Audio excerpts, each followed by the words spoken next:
Bom dia. Não preciso dizer que é uma honra e uma alegria estar de novo aqui nesse lugar mágico. E realmente fico sem palavras e até invocar mais isso no lugar como um óbvio é cansativo, né? Queria começar lembrando que aqui, não sei se vocês perceberam, tem um sabiá que permeia tudo que a gente está dizendo o tempo todo. Parece a flauta do Henderson, mas é um pouquinho melhor ainda. Então isso eu acho que é um sintoma da mágica que percorre esse ambiente, sabe? Bom, o professor lançou para a gente esse título aqui que eu vou ler para vocês e vou de verdade analisar o que me foi proposto para poder tentar desenvolver alguns fragmentos eventuais de reflexão. Democracia e crítica democrática, 2 pontos. Decisão judicial, cumpre-se ou se critica? E ainda botou um outro subtema. A retórica dos juízes perante a crítica política, política tem um grifo, de suas decisões. Bom, eu queria primeiro dizer que obrigado, porque o professor teve o cuidado de situar o domínio da gente para a gente poder ficar em casa 2 vezes, no tema e na casa dele. Então eu agradeço demais. Mas lendo algumas vezes esse título, como eu li, eu vi que a palavra que mais apareceu foi crítica. Né? Crítica democrática, crítica política, crítica da decisão, crítica. O que me chamou a atenção não é tanto o problema da crítica. A crítica é realmente uma coisa central na experiência do que a gente chama direito, ou se você quiser dizer antes, jurisprudência. Não é? Se a gente pensar as origens da ideia de jurisprudência, a gente vai ver que a gente pode demarcá-la como sendo precisamente essa criticabilidade racional, essa discutibilidade, vamos dizer assim, dos argumentos. Proculianos, sabinianos se opõem em função de razão, ou de pontos de vista de razão, né? Então a crítica, ela é elementar para que a gente possa pensar jurisprudência. Sem crítica não há o que a gente chama de direito hoje. Crítica realmente, então, acaba sendo a palavra-chave para refletir. Mas o que me chama mais a atenção é que ele não disse só crítica, ele disse crítica democrática. E aí a gente tem um impasse gigante. Porque proculianos e sabinianos não eram propriamente democratas. A crítica de que se fala quando se fala em jurisprudência é uma crítica erudita. É erudição, sofisticação e um esforço intelectual muito peculiar. Não é a opinião de todo, principalmente não é a opinião do leigo, de jeito nenhum. E aí a gente vê uma série de, vamos dizer assim, diferenças no tempo, né? O diagnóstico geral que eu diria que é uma espécie de, eu vou usar a palavra muito forte, usurpação de formas no fluxo histórico, né? A ideia de direito, a estabilidade que a gente pressupõe no direito, todas essas coisas se formaram historicamente em Roma. E a gente vem usurpando essa forma de uma maneira talvez oportunista, mas talvez a oportunismo não seja bom, seja o único caminho realmente de desdobramento interno dessa cultura, que de certa forma é a nossa raiz. Voltando aqui ainda a analisar um pouquinho mais do que ele disse, ele fala decisão judicial, e fala também de juízes, né? Pensando a partir desse ponto de vista, digamos, histórico, de direito romano, eu enfraqueceria um pouco essa coisa do foco nos juízes e mudaria o endereço para os juristas. Porque eu acredito que a força dos juízes não vem provavelmente dos juízes, mas da cultura jurídica, da ideia de direito e de uma espécie de partilha de um ponto de vista de mundo, que é a mentalidade do jurista, que não é a mentalidade do homem leigo. Ao contrário, a maneira como a gente lida com produção de provas, por exemplo, impacta outras pessoas de uma maneira chocante. E certas coisas que são da nossa mentalidade, como a própria noção básica de direitos humanos, causam um impacto chocante em pessoas mais desavisadas.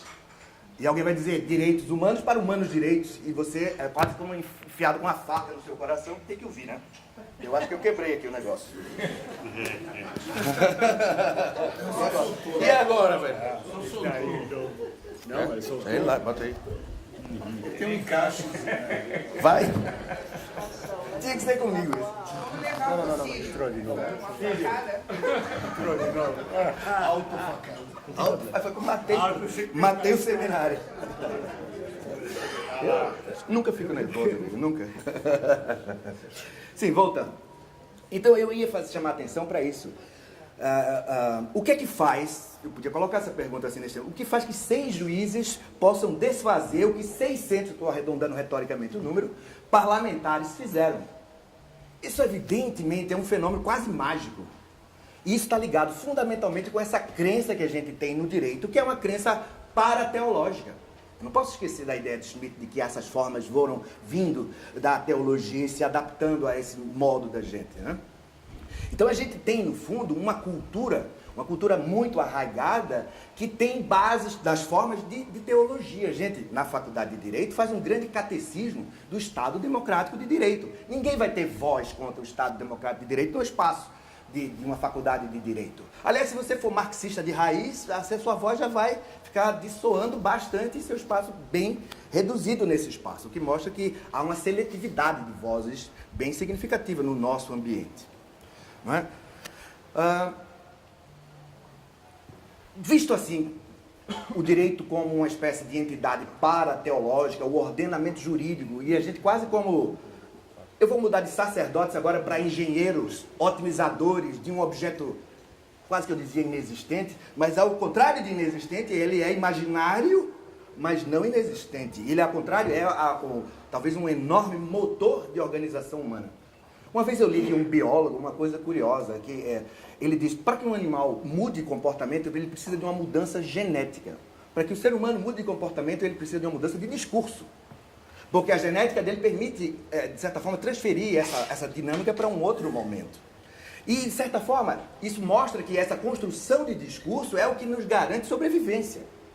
Daí porque a minha opção sempre foi por observar a retórica jurídica. Menos do que João Maurício, que faz teoria a partir daí, eu gosto de pegar os fragmentos a partir de uma ideia que eu chamaria de ideia de base. A ideia de base da retórica jurídica é fazer passar por saber aquilo que é querer. Na medida em que você seja bem-sucedido nisso, de fazer acreditar que você fez porque sabe e não fez porque quis, aí a gente está bem. E é nesse sentido que eu penso, sabe, em última instância, que a questão de cultuar o direito, vamos dizer, adubar essa planta, não é? É fundamentalmente uma estratégia política. Você, na verdade, nunca consegue separar a política de direito, mas, retoricamente, essa separação tem que ser operada. Na medida em que você fracasse em separar direito de política, você fracassa em separar a legitimidade do direito, ainda que essa separação não exista. E essa separação era muito mais fácil de fazer em Roma do que ela é agora, por causa dessas misturas históricas que vão dar no Estado de Direito, em que as duas coisas têm que ser uma.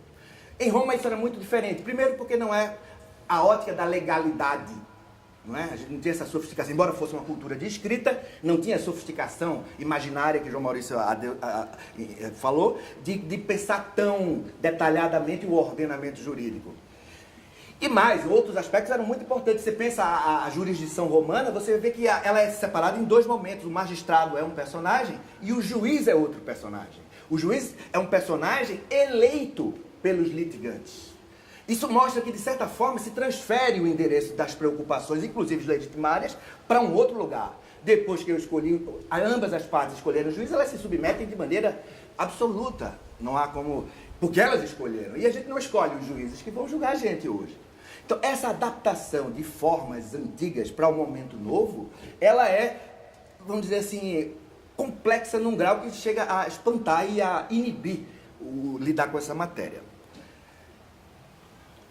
Eu queria pegar um exemplozinho para mostrar como essas formas do direito, vamos dizer, se adaptam à política de uma maneira, vamos dizer assim, muito marcante. Na Polônia, no século XIV, houve um rei que era uma mulher.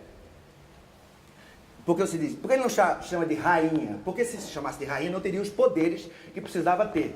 Na verdade, a hoje santa Edviges assumiu como rei aos 11 anos de idade na Polônia. Ela não podia ser rainha. Então, veja, adaptou-se, mudou-se o senso comum da linguagem, rei e rainha, para que uma mulher fosse rei. E pode comprar essa, aí é o que João Maurício disse, dependendo de como você tem a articulação do seu auditório, pode tudo, até uma mulher ser homem e uma rainha ser rei. Porque hoje em dia, né, já ficou totalmente fora de foco essa preocupação também, né? Aí Aí eu queria também dar só mais uma notinha sobre o lugar da política na teoria do direito moderna, pensando em dois autores que são, de certa forma, contrapostos, mas, por outro lado, complementares, que é Kelsen e Schmitt, não é? Carl Schmitt e Hans Kelsen.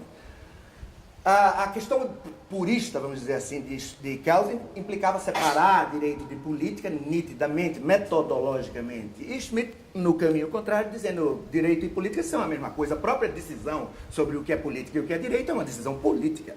Portanto, não há escapatória, é o toque de Midas da política, você não escapa disso. E o Schmitt ainda virava para o modelo normativista de Kelsen e dizia, isso é o decisionismo disfarçado.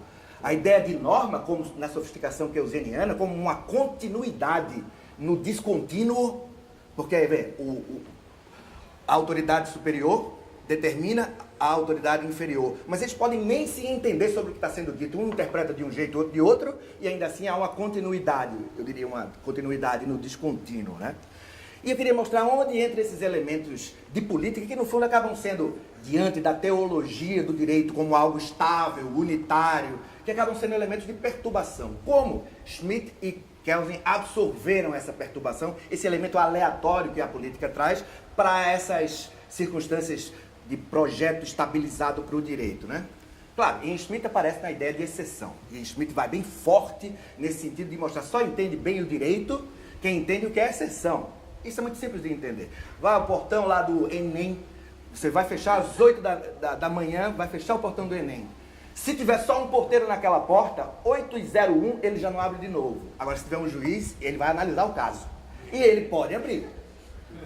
Esse sentido isso tem a ver com essa ideia de exceção também, porque na medida em que você só pode fazer esse tipo de tomada de decisão se você tem competência. Ou seja, já está na sua competência esse elemento de fazer isso ou aquilo, de tomar o caminho normal ou fazer uma exceção. Que em Schmitt é muito mais forte, mas que está em Kelsen também na noção de cláusula alternativa tácita. Que no fundo não passa de um brocado romano antigo. Aquele que pode condenar, pode absolver. Claro que ele pode absolver e condenar, mas isso significa que toda decisão pode ser essa ou aquela.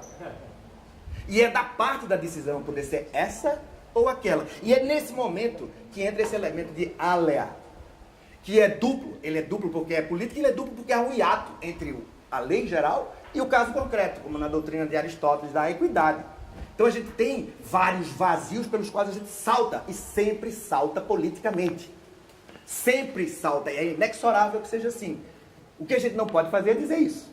Porque do mesmo jeito, se todo mundo aprender retórica, já não tem mais retórica, se todo mundo entender o que a gente está fazendo, a gente não consegue mais fazer. Mas é isso de certa forma. E por que eu fico insistindo nisso, que seria, vamos dizer, um tiro no pé da cultura jurídica? Porque a cultura jurídica tem certos paradoxos muito curiosos, inclusive esse apego com a ciência e com a verdade, que lhe é base legitimatória. Portanto, quando eu ataco o direito, curiosamente eu o reforço. Na ideia de sua legitimidade como abertura para a realidade, para a verdade, para um discurso cada vez mais arejado e esclarecido, que está dentro da ideia iluminista do que a gente vai construir como Estado de Direito. Então eu diria isso, é muito importante lembrar que a gente nunca escapa de política, mas também é muito importante investir na construção de algo que possa parecer com alguma, vamos dizer, verossimilhança, uma neutralização adequada desse exercício de poder, que é isso que faz a Opus Justitiae Pax, não é? Então era isso que eu queria dizer rapidinho e muito obrigado.